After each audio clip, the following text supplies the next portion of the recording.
Hello students, welcome to today's video lecture, lesson number 7.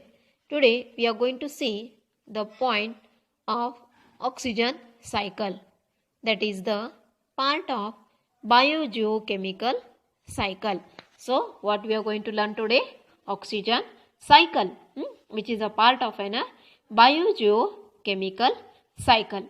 Let me tell you first the significance of oxygen in our life before we start with the oxygen cycle. You know that oxygen is one of the important chemical element. It is a life supporting element. It is said as a life supporting element. Oxygen is available in a large quantity on the earth. That is, it forms 21% of the atmosphere. It forms about 21% of the atmosphere in the elemental form. It is also found in the combined state in the earth crust as well in the air in form of carbon dioxide. You know that oxygen is also present in hydrosphere, that is in water, and lithosphere, that is the land. Means oxygen is present in atmosphere, hydrosphere, and lithosphere, means oxygen is present in the biosphere. Okay, you know that oxygen is highly reactive. It is highly reactive and readily react with the other elements and compound. It react very fast with other elements and the compound. Okay, this is what about the significance of the oxygen.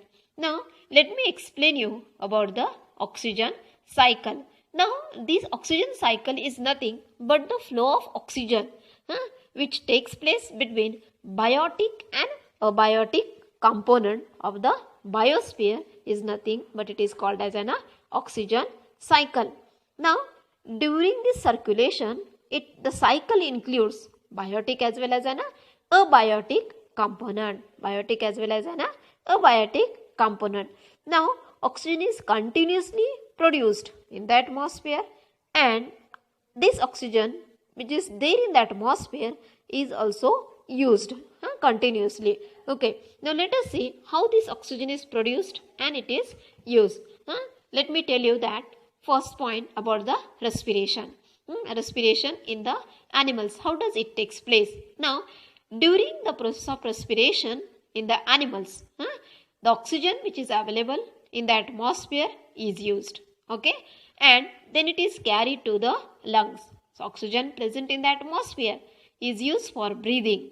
Okay, and from the atmosphere it is carried to the lungs, and from the lungs via blood it is carried to each cell in our body. It is carried in each cell in our body, and you know that in the cell there is presence of a glucose molecule. What is present in the cell? Glucose molecule. Now this oxygen reaches into the cell and it brings about breaking of the glucose molecule. The oxygen from the atmosphere enter into the lung.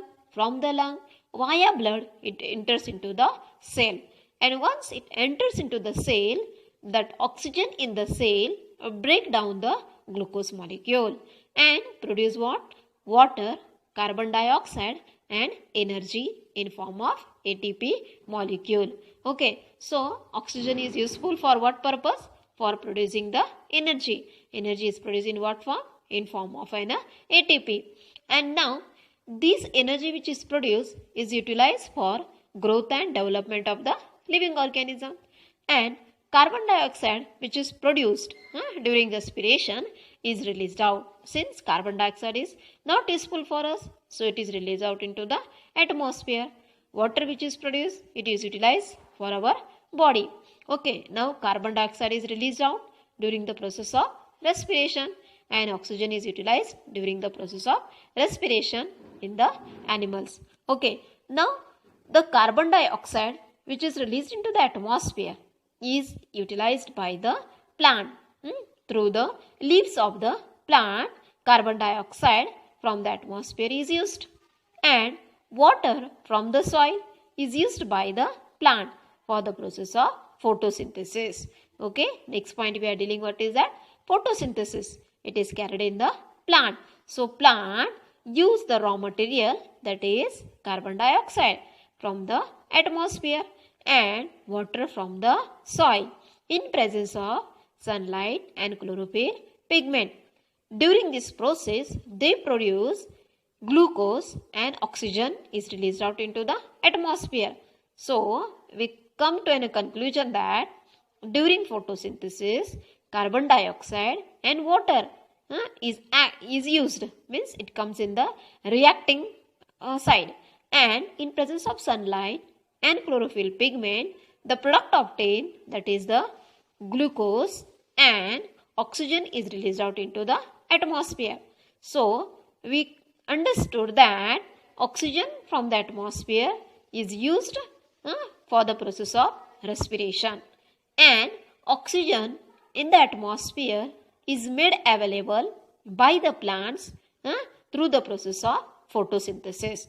So, oxygen is available in the atmosphere through the process of photosynthesis, and oxygen is used from the atmosphere through the process of respiration. Okay, so this is how the cycle of obtaining the oxygen in the atmosphere and again using the oxygen from the atmosphere, it goes on continuously, or it is circulated in a cyclic manner. And so this cycle is called as an oxygen cycle. So oxygen is not only used for breathing, but it is also used for combustion. Combustion means what? Burning. Burning of anything is called as an combustion.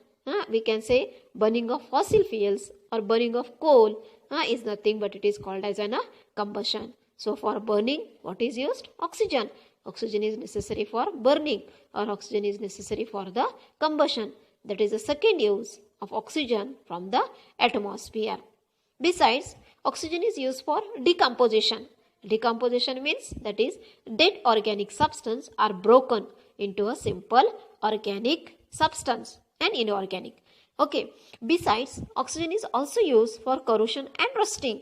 Corrosions, that is destruction of living tissue. Rusting, that is reaction of oxygen with the iron. So we come to know that oxygen is used for breathing from the atmosphere, and oxygen is made available into the atmosphere or released back into the atmosphere by the process of photosynthesis, which is carried by the plant. So this is how the circulation of oxygen takes place. Means the oxygen is available into the atmosphere by the process of photosynthesis. That oxygen available into the atmosphere is used for the process of breathing or for the process of respiration. So this cycle continues in the biosphere between the biotic and abiotic component that is called as oxygen cycle. Thank you.